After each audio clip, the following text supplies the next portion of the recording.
Hello everyone. You are listening to this audiobook on channel Voice for Purpose by NSS IT Bombay.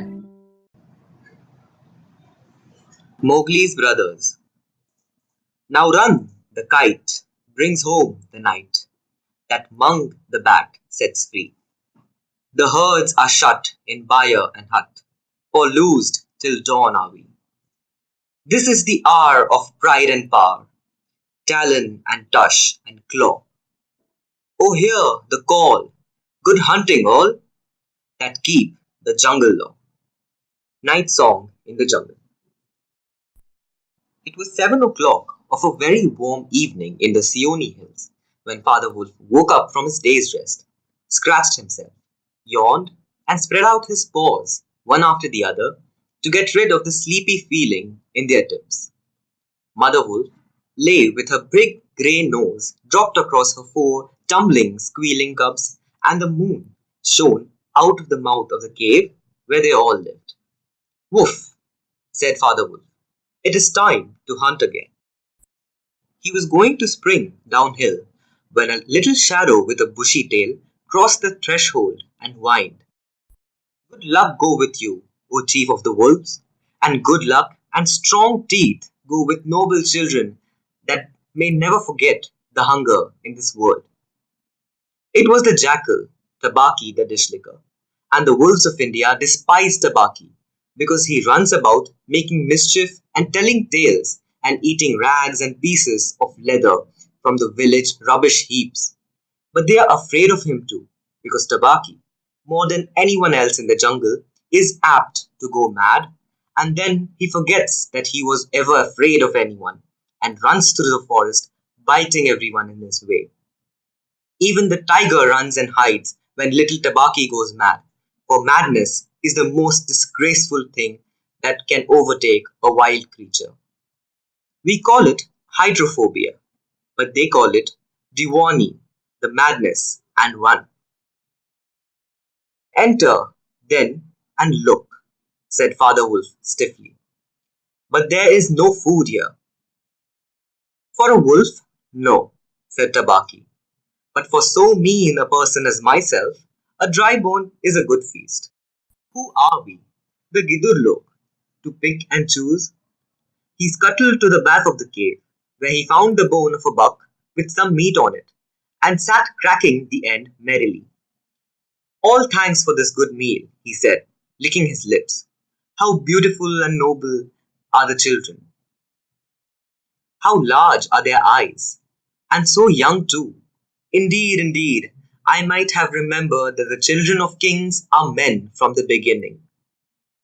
Now, Tabaki knew as well as anyone else that there is nothing so unlucky as to compliment children to their faces. It pleased him to see Mother and Father Wolf look uncomfortable. Tabaki sat still, rejoicing in the mischief he had made, and then he said spitefully, "Sher Khan, the big one, has shifted his hunting grounds. He will hunt among these hills for the next moon, so he has told me." Sher Khan was the tiger who lived near the Wainganga river 20 miles away.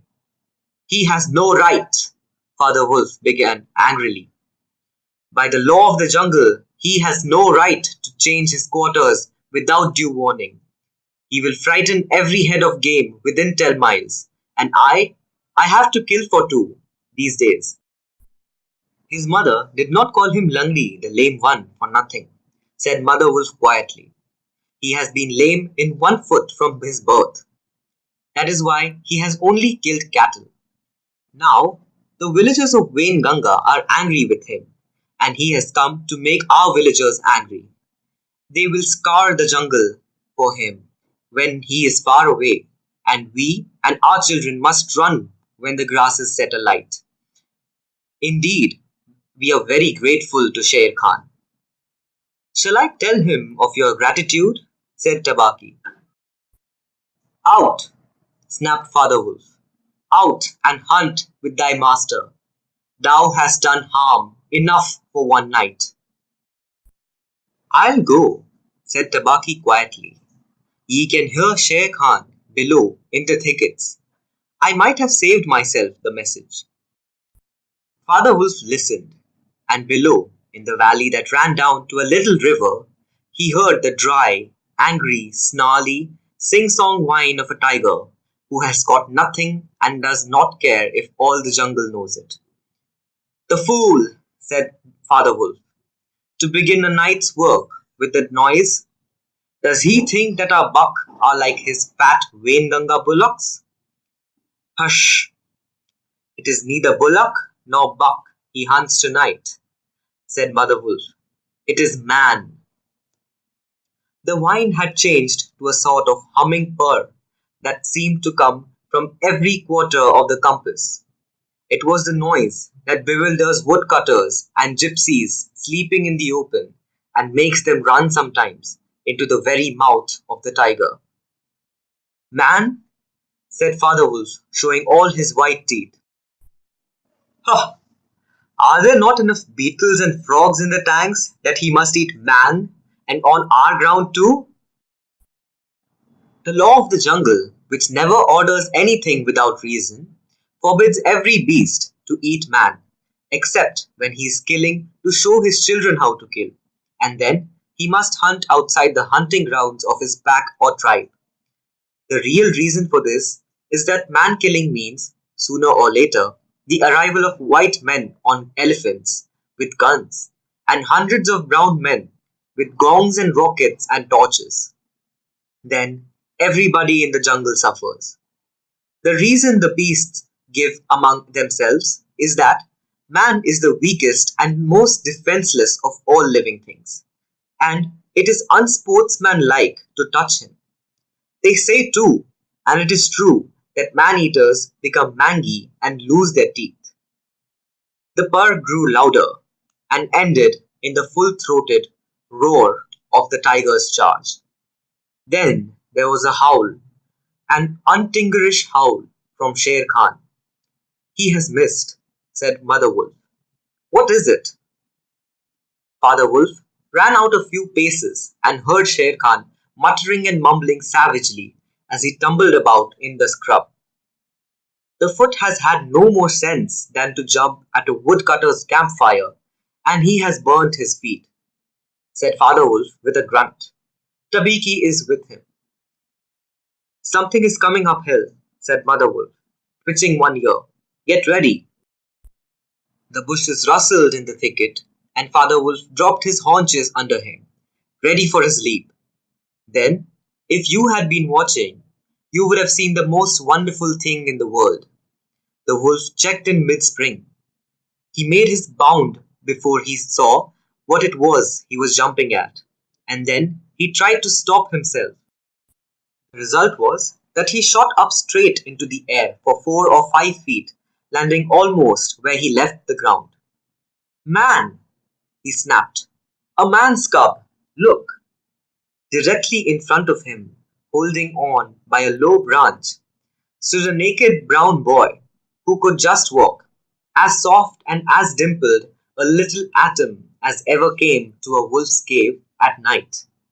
He looked up into Father Wolf's face and laughed.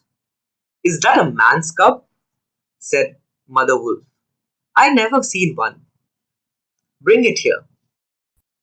A wolf, accustomed to move his own cubs, can, if necessary, mouth an egg without breaking it, and though Father Wolf's jaws closed right onto the child's back, not a tooth even scratched the skin as he laid it among the cubs. "How little, how naked, and how bold," said the mother wolf softly. The baby was pushing his way between the cubs to get close to the warm hide. "Ahai! He is taking his meal with the others. And so this is a man's cub. Now was there ever a wolf that could boast of a man's cub among her children?" "I have heard now and again of such a thing, but never in our pack or in my time," said Father Wolf. "He is altogether without hair, and I could kill him with a touch of my foot. But see, he looks up and is not afraid." The moonlight was blocked out of the mouth of the cave, for Sher Khan's great square head and shoulders were thrust into the entrance. Tabaki behind him was squeaking my lord, it went in here. Sher Khan does us a great honor, said Father Wolf, but his eyes were very angry. What does Sher Khan need? My quarry, a man's cub went this way, said Sher Khan. Its parents have run off. Give it to me. Sher Khan had jumped at a woodcutter's campfire, as Father Wolf had said, and was furious from the pain of his burned feet. But Father Wolf knew that the mouth of the cave was too narrow for a tiger to come in by. Even where he was, Sher Khan's shoulders and forepaws were cramped for want of room, as a man's would be if he tried to fight in a barrel. The wolves are a free people, said Father Wolf. They take orders from the head of the pack, and not from any striped cattle killer. The man cub is ours to kill if we choose. Ye choose, and ye do not choose. What talk is this by choosing? By the bull that I killed? Am I to stand nosing into your dog's den for my fair dues? It is I, Sher Khan, who speak. The tiger's roar filled the cave with thunder. Mother Wolf shook herself clear of the cubs and sprang forward, her eyes like two green moons in the darkness, facing the blazing eyes of Sher Khan. And it is I, Raksha, the demon, who answers. The man cub is mine, Langri, mine to me. He shall not be killed. He shall live to run with the pack and to hunt with the pack. And in the end, look you, hunter of the little naked cubs, frog eater, fish killer, he shall hunt thee. Now get hence, or by the sambar that I killed. Back thou goest to thy mother, burned beast of the jungle, lamer than ever thou camest into the world. Go! Father Wolf looked amazed. He had almost forgotten the days when he won Mother Wolf in fair fight from 5 other wolves, when she ran in the pack and was not called the demon for compliment's sake. Sher Khan might have faced Father Wolf, but he could not stand up against Mother Wolf, for he knew where he was she had all the advantage of the ground and would fight to the death. So he backed out of the cave, mouth growling, and when he was clear, he shouted, Each dog barks in his own yard. We will see what the pack will say to this fostering of man cubs. The cub is mine, and to my teeth he will come in the end. O bush-tailed thieves! Mother Wolf threw herself down, panting among the cubs, and Father Wolf said to her gravely, Sher Khan speaks this much truth. The cub must be shown to the pack. Wilt thou still keep him, mother?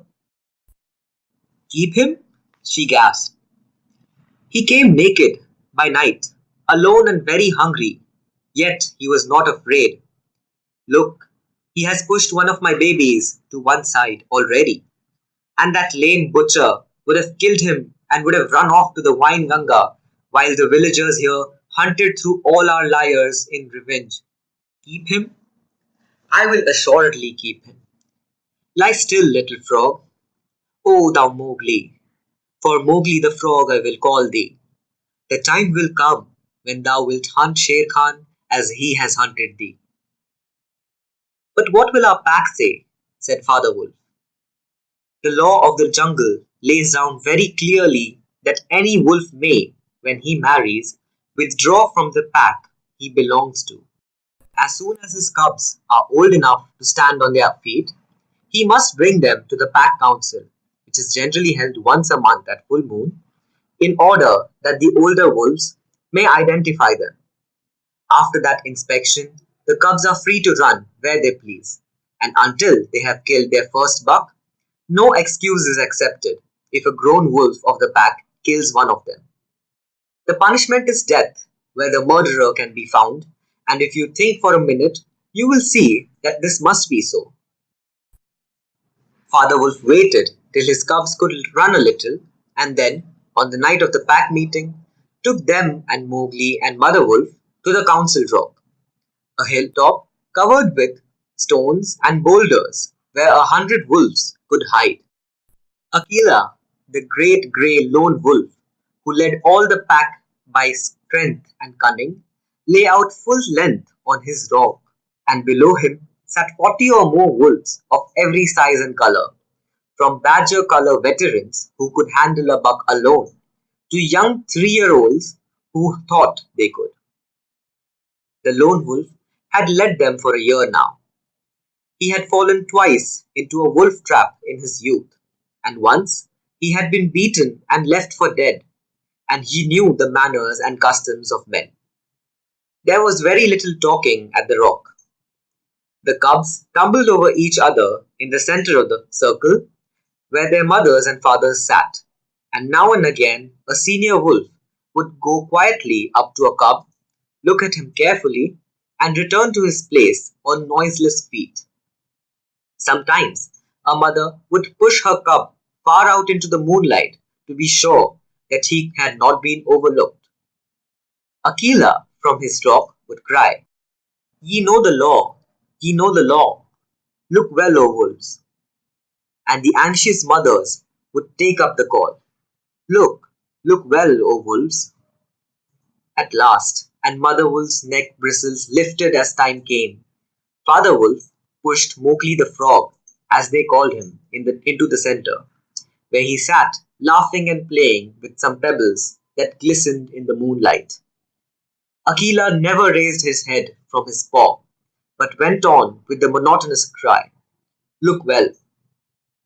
A muffled roar came up from behind the rocks, the voice of Sher Khan crying, "The cub is mine! Give him to me!" What have the free people to do with a man's cub? Akela never even twitched his ears. All he said was, "Look well, O wolves." What have the free people to do with the orders of any, save the free people? Look well. There was a chorus of deep growls, and a young wolf in his fourth year flung back Sher Khan's question to Akela. What have the free people to do with a man's cub? Now, the law of the jungle lays down that if there is any dispute as to the right of a cub to be accepted by the pack, he must be spoken for by at least 2 members of the pack who are not his mother or father. "Who speaks for this cub?" said Akela. "Among the free people, who speaks?" There was no answer, and Mother Wolf got ready for what she knew would be her last fight, if things came to fighting. Then, the only creature who is allowed at the pack council, Baloo, the sleepy brown bear who teaches the wolf cubs the law of the jungle, old Baloo, who can come and go wherever he pleases because he eats only nuts and roots and honey, rose upon his hindquarters and grunted. "The man's cub? The man's cub?" he said. "I speak for the man's cub. There is no harm in a man's cub. I have no gift of words, but I speak the truth. Let him run with the pack, and be entered with the others. I myself will teach him." "We need yet another," said Akela. "Baloo has spoken, and he is our teacher for the young cubs. Who speaks besides Baloo?" A black shadow dropped down into the circle. It was Bagheera, the Black Panther, inky black all over, but with the panther markings showing up in certain lights like the pattern of watered silk. Everybody knew Bagheera, and nobody cared to cross his path, for he was as cunning as Tabaki, as bold as the wild buffalo, and as reckless as the wounded elephant. But he had a voice as soft as wild honey dripping from a tree, and a skin softer than down. "O Akela, and ye the free people," he purred, "I have no right in your assembly, but the law of the jungle says that if there is a doubt, which is not a killing matter, in regard to a new cub, the life of that cub may be bought at a price, and the law does not say who may or who may not pay that price. Am I right?" "Good, good," said the young wolves, who are always hungry. "Listen to Bagheera. The cub can be bought for a price. It is the law." Knowing that I have no right to speak here, I ask for your leave. Speak then, cried 20 voices. To kill a naked cub is a shame. Besides, he may make a better sport for you when he is grown. Balu has spoken in his behalf. Now to Balu's word, I will add one bull, and a fat one, newly killed, not half a mile from here, if ye will accept the man's cup according to the law. Is it difficult? There was a clamour of scores of voices, saying, what matter? He will die in the winter rains. He will scorch in the sun. What harm can a naked frog do us? Let him run with the pack. Where is the bull Bagheera? Let him be accepted. And then came Akila's deep bay, crying, look well, O wolves. Mowgli was still deeply interested in the pebbles, and he did not notice when the wolves came and looked down at him one by one. At last, they all went down the hill for the dead bull, and only Akela, Bagheera, Palu, and Mowgli's own wolves were left. Shere Khan roared still in the night, for he was very angry that Mowgli had not been handed over to him. Hey, roar well, said Bagheera under his whiskers, for time will come when this naked thing will make thee roar to another tune, or I know nothing of man. It was well done, said Akela. Men and their cubs are very wise. He may be a help in time. Truly, a help in time of need, for none can hope to lead the pack forever, said Bagheera. Akela said nothing. He was thinking of the time that comes to every leader of every pack when his strength goes from him and he gets weaker and weaker till at last he is killed by the wolves and a new leader comes up to be killed in his turn.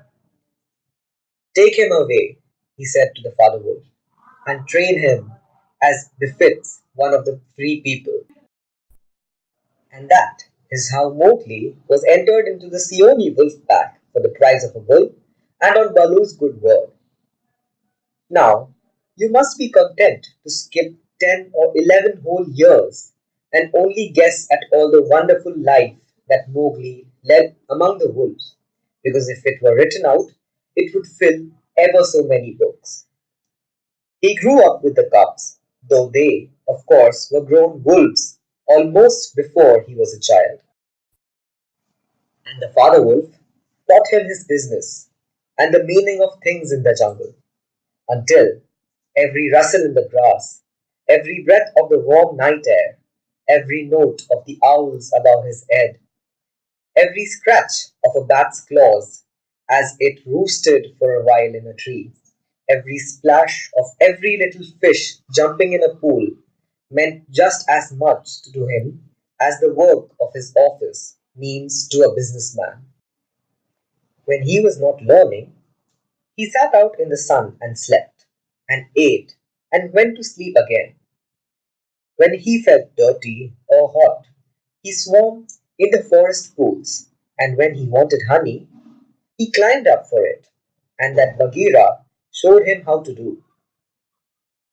Bagheera would lie out on a branch and call, come along, little brother, and at first Mowgli would cling like the sloth, but afterwards he would fling himself through the branches almost as boldly as the grey ape. He took his place at the council rock too when the pack met, and there he discovered that if he stared hard at any wolf, the wolf would be forced to drop down his eyes, and so he used to stare for fun. At other times he would pick the long thorns out of the pads of his friends, for wolves suffer terribly from thorns and burrs in their coats. He would go down the hillside into the cultivated lands by night, and look very curiously at the villagers in their huts. But he had a mistrust of men because Bagheera showed him a square box with a drop gate so cunningly hidden in the jungle that he nearly walked into it, and told him that it was a trap. He loved better than anything else to go with Bagheera into the dark, warm heart of the forest, to sleep all through the drowsy day, and at night see how Bagheera did his killing. Bagheera killed right and left as he felt hungry, and so did Mowgli, with one exception. As soon as he was old enough to understand things, Bagheera told him that he must never touch cattle because he had been bought into the pack at the price of a bull's life. All the jungle is thine, said Bagheera, and thou canst kill everything that thou art strong enough to kill. But for the sake of the bull that bought thee, thou must never kill or eat any cattle, young or old.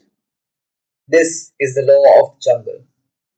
Mowgli obeyed faithfully, and he grew and grew strong as a boy must grow who does not know that he is learning any lessons and who has nothing in the world to think of except things to eat. Mother Wolf told him once or twice that Sher Khan was not a creature to be trusted, and that someday he must kill Sher Khan. But though a young wolf would have remembered that advice every hour, Mowgli forgot it because he was only a boy, though he would have called himself a wolf if he had been able to speak in any human tongue. Sher Khan was always crossing his path in the jungle, for as Akela grew older and feebler, the lame tiger had come to be great friends with the younger wolves of the pack, who followed him for scraps, a thing Akela would never have allowed if he had dared to push his authority to the proper bounds.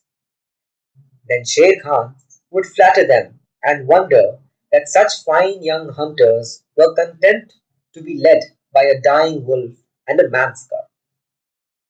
They tell me, Sher Khan would say, that at the council ye dare not look him between the eyes, and the young wolves would growl and whistle.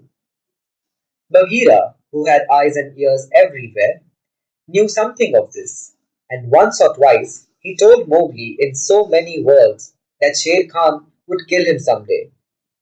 Mowgli would laugh and answer, I have the pack, and I have thee, and Baloo, though he is so lazy, might strike a blow or two for might's sake. Why should I be afraid? It was one very warm day that a new notion came to Bagheera, born of something that he had heard. Perhaps Ikki the porcupine had told him, but he said to Mowgli when they were deep in the jungle, as the boy lay with his head on Bagheera's beautiful black skin, Little brother, how often have I told thee that Sher Khan is thy enemy? As many times as there are nuts on that palm, said Mowgli, who naturally could not count. What of it? I am sleepy, Bagheera, and Sher Khan is all long tail and loud talk, like Mao the peacock. But this is no time for sleeping. Baloo knows it. I know it. The pack know it. And even the foolish, foolish deer knows it. Tabaki has told thee too. Ho, ho, said Mowgli. Tabaki came to me not long ago with some rude talk that I was a naked man's cub and not fit to dig pig nuts. But I caught Tabaki by the tail and swung him twice against a palm tree to teach him better manners. That was foolishness, for though Tabaki is a mischief maker, he would have told thee of something that concerned thee closely. Open those eyes, little brother. Sher Khan dare not kill thee in the jungle. But remember, Akela is very old, and soon the day comes when he cannot kill his buck, and then he will be leader no more. Many of the wolves that took thee over when thou wast brought to the council first are old too, and the young wolves believe, as Sher Khan has taught them, that a man cub has no place with the pack. In a little time thou wilt be a man. And what is a man that he should not run with his brothers? Said Mowgli. I was born in the jungle, I have obeyed the law of the jungle, and there is no wolf of ours from whose paws I have not pulled a thorn. Surely they are my brothers. Bagheera stretched himself at full length and half shut his eyes. Little brother, he said, feel under my jaw. Mowgli put up his strong brown hand, and just under Bagheera's silky chin, where the giant rolling muscles was all hidden by the glossy hair, he came upon a little bald spot. There is no one in the jungle that knows that I, Bagheera, carry that mark, the mark of the collar. And yet, little brother, I was born among men, and it was among men that my mother died, in the cages of the king's palace at Udaipur. It was because of this that I paid the price for thee at the council when thou wast a little naked cub. Yes, I too was born among men. I had never seen the jungle. They fed me behind bars from an iron pan till one night I felt that I was Bagheera, the panther, and no man's plaything, and I broke the silly lock with one blow of my paw and came away. And because I had learned the ways of men, I became more terrible in the jungle than Sher Khan. Is it not so? Yes, said Mowgli. All the jungle fear Bagheera, all except Mowgli. Oh, thou art a man's cub, said the Black Panther very tenderly. And even as I return to the jungle, so thou must go back to men at last, to the men who are thy brothers, if thou art not killed in the council. But why? But why should anyone wish to kill me? Said Mowgli. Look at me, said Bagheera, and Mowgli looked at him steadily between the eyes. The big panther turned his head away in half a minute. That is why, he said, shifting his paw on the leaves. Not even I can look between thy eyes, and I was born among men, and I love thee, little brother. The others they hate thee because their eyes cannot meet thine, because thou art wise, because thou hast pulled out thorns from their feet, because thou art a man. I did not know these things, said Mowgli suddenly, and he frowned under his heavy black eyebrows. What is the law of the jungle? Strike first, and then give tongue.